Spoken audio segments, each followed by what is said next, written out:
Bonjour Madagascar. Je me présente Dr Michael. L'Afrique est confrontée à une hausse sans précédent du diabète, fruit d'une interaction complexe entre la transformation des modes de vie, l'augmentation du surpoids et de l'obésité, et l'accès insuffisant aux soins de santé primaire et à vocation préventive.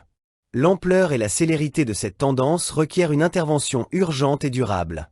Dans la région africaine de l'OMS, plus de 24 millions d'adultes âgés de 20 à 79 ans sont atteints de diabète.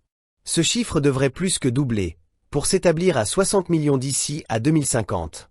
Près de la moitié d'entre eux ne sont pas diagnostiqués et demeurent exposés, dans le silence, à des risques croissants de complications graves, d'incapacité et de décès prématurés. Au fil du temps, le diabète peut entraîner des atteintes au cœur, aux reins, aux yeux et aux nerfs, affectant profondément les personnes, les familles et les communautés. Chers compatriotes, Madagascar fait partie des pays dits en transition épidémiologique, qui après de longues périodes de lutte contre les maladies infectieuses transmissibles, doivent maintenant faire face au fardeau de plus en plus pesant des maladies non transmissibles dont les maladies chroniques, maladies cérébrovasculaires, diabète, cancer, maladies respiratoires chroniques, devenues un problème de santé publique. Chers compatriotes, quels sont les facteurs de risque des maladies chroniques dont la connaissance pourrait sauver beaucoup de vies?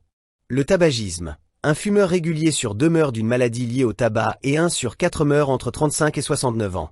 L'alimentation déséquilibrée. Une alimentation déséquilibrée se définit comme étant une alimentation riche en calories, sel, sucre et graisses saturées ou graisses animales mais pauvre en fruits et légumes. La consommation excessive d'alcool. Sa consommation excessive est un facteur de risque d'hypertension artérielle et de diabète et peut être à l'origine de cardiomyopathie. La sédentarité. L'insuffisance d'exercice physique est à l'origine d'environ 1,9 million de décès par an à travers le monde. Nous venons de voir des facteurs de risque modifiables dont vous avez le pouvoir de changer, mais il existe des facteurs de risque non modifiables. Si vous en faites partie, consultez régulièrement votre médecin.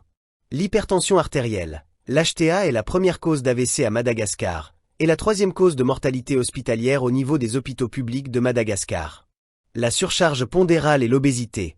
À Madagascar, c'est une fierté car c'est une marque de richesse et de prospérité. C'est devenu même un signe de bonne santé et un facteur de séduction. Faites attention, l'excès pondéral et l'obésité sont des facteurs de risque d'AVC, première cause de mortalité à l'origine de plus de 17 millions de décès annuels dans le monde. Le diabète. Actuellement le monde est en train de vivre ce qu'on peut qualifier de véritable épidémie de diabète.